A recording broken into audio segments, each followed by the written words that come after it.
Hi ಎಲ್ರಿಗೂ ನಮಸ್ಕಾರ. ಇವತ್ತು ಬಟರ್ ಬಿಸ್ಕೆಟ್ ಮಾಡ್ತಾಯಿದ್ದೀನಿ ವಿತೌಟ್ ಓವನ್ನು. 1 ಕಪ್ ಮೈದಾ ಹಿಟ್ಟು, ಅರ್ಧ ಕಪ್ಪು ಶುಗರ್ನ ಪೌಡ್ರ್ ಮಾಡಿ ಹಾಕ್ಕೋಬೇಕು. ಸ್ವಲ್ಪ ಬೆಣ್ಣೆನ ಮೆಲ್ಟ್ ಮಾಡಿ ಯೂಸ್ ಮಾಡ್ತಾಯಿದ್ದೀನಿ. ಇದನ್ನೆಲ್ಲ ಹಾಕಿ ಚೆನ್ನಾಗಿ ಮಿಕ್ಸ್ ಮಾಡಿ ಕಲಿಸ್ಬೇಕು. ಸ್ವಲ್ಪನೇ ಬೆಣ್ಣೆನ ಆ್ಯಡ್ ಮಾಡಿ ಸ್ವಲ್ಪ ಚಪಾತಿ ಹಿಟ್ಟಿನ ಅದಕ್ಕೆ ಕಲಿಸ್ಕೋಬೇಕು. ಒಂದೇ ಸಲ ಹಾಕೋಕ್ಕೆ ಹೋಗಬಾರ್ದು ಬೆಣ್ಣೆನ, ಸ್ವಲ್ಪನೇ ಹಾಕಿ ಕಲಿಸ್ಕೊಂಡು ಕನ್ಸಿಸ್ಟೆನ್ಸಿ ನೋಡಿಕೊಂಡು ಮೆಲ್ಟ್ ಮಾಡಿರೋ ಬಟರ್ನ ಆ್ಯಡ್ ಮಾಡಬೇಕು.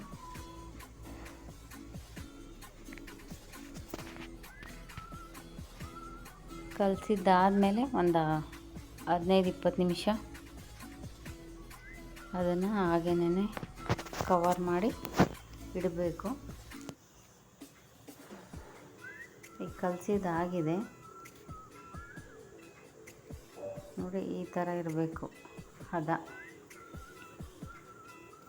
ತುಂಬ ಗಟ್ಟಿ ಮಾಡಬಾರ್ದು, ಚಪಾತಿ ಹಿಟ್ಟಿನ ಹದಕ್ಕಿದ್ರೆ ಓಕೆ. ಒಂದು 10-15 ಮಿನಿಟ್ಸ್ ಆದಮೇಲೆ ಚಿಕ್ಕ ಚಿಕ್ಕದಾಗಿ ಉಂಡೆಗಳನ್ನ ಮಾಡಿಬಿಟ್ಟು ಬಿಸ್ಕೆಟ್ ಶೇಪ್ ಕೊಟ್ಟರೆ ಆಯಿತು.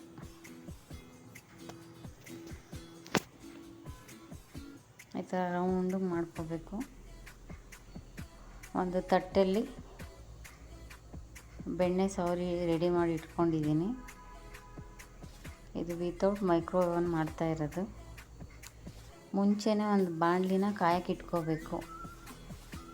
ಅದು ಕಾಯ್ತಾ ಇರುತ್ತೆ, ಆವಾಗ ಇದೆಲ್ಲ ರೆಡಿ ಮಾಡ್ಕೋಬೇಕು. ಪ್ರೀ ಹೀಟ್ ಅಂತಾರಲ್ಲ, ಮೈಕ್ರೋವೇವ್ ಆದರೆ ಪ್ರೀ ಹೀಟ್ ಮಾಡಬೇಕು. ಅದೇ ಥರ ಬಾಣಲಿನ ಮುಂಚೆನೇ ಬಿಸಿ ಮಾಡೋಕ್ಕಿಟ್ಟು ಅದು ಬಿಸಿ ಆದಮೇಲೆ ಈ ಪ್ಲೇಟ್ನ ತಗೊಂಡೋಗಿ ಕೆಳಗಡೆ ಒಂದು ಸ್ಟ್ಯಾಂಡ್ ಏನಾದರೂ ಇಡಬೇಕು.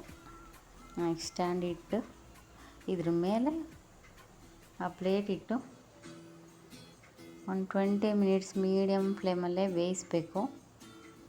ಮಧ್ಯದಲ್ಲಿ ಒಂದು ಸಲ ಚೆಕ್ ಮಾಡಿ ನೋಡ್ಕೋಬೋದು ಆಗಿದೆಯಾ ಇಲ್ವಾ ಅಂತ.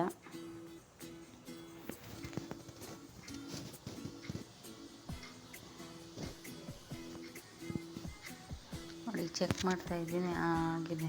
ಸ್ವಲ್ಪ ಲೈಟಾಗಿ ಗೋಲ್ಡನ್ ಬ್ರೌನ್ ಬಂದಿದೆ ನೋಡಿ. ಬಟರ್ ಕುಕ್ಕೀಸ್ ಬೆಣ್ಣೆ ಬಿಸ್ಕೆಟ್ ರೆಡಿಯಾಗಿದೆ.